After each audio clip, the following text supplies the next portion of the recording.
Listen to Spotify, having a good time, okay? We did an open lane pattern. Oh, good job on the brakes. Good job. And then honked after the fact. Yeah. Oh, are you going to get him? Yeah. He's going to get him. Yeah.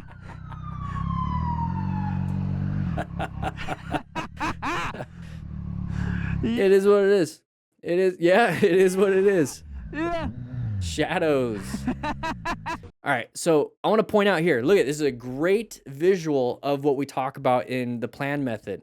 Okay, part of the plan method is locating hazardous situations and assessing relevant threats. So this is a hazardous situation. Pretend you didn't even see what happened. But this is a hazardous situation, right? What is this pattern called? What is this pattern called, everybody? 3, 2, 1. It's an open lane pattern.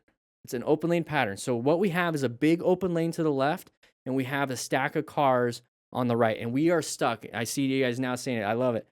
We are stuck behind all those cars, right?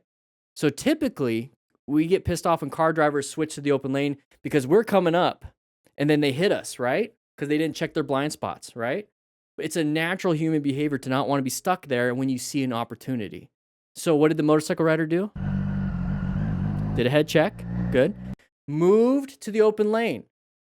Now, car drivers should be doing a head check, right? And moving to the open lane because we're coming up. When we get hit, we typically see that. But we do it too. We do it too. So be careful.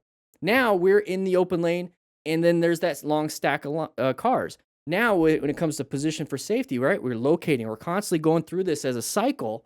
Now we're in a different position for safety. Now we have to locate for different hazards. If we switched over into that open lane, what do you think one of these cars might want to do?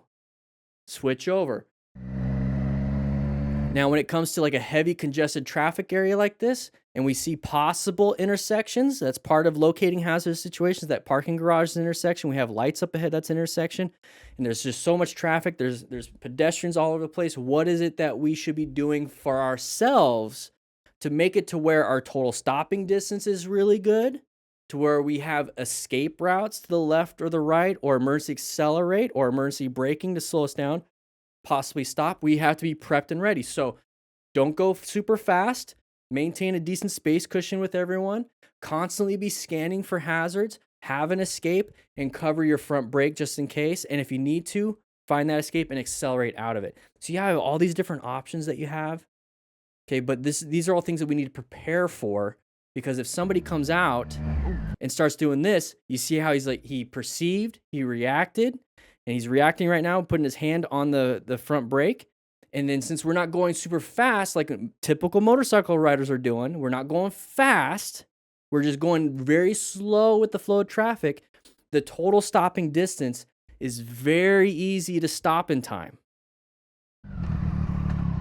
So very good job with the progressive front brake. Squeeze, squeeze, squeeze, and then more. And it's easy to do that at slower speeds. So amazing job with the braking. He did the head check to switch over to the open lane. That's a massive pattern that we need to be watching out for when we're riding.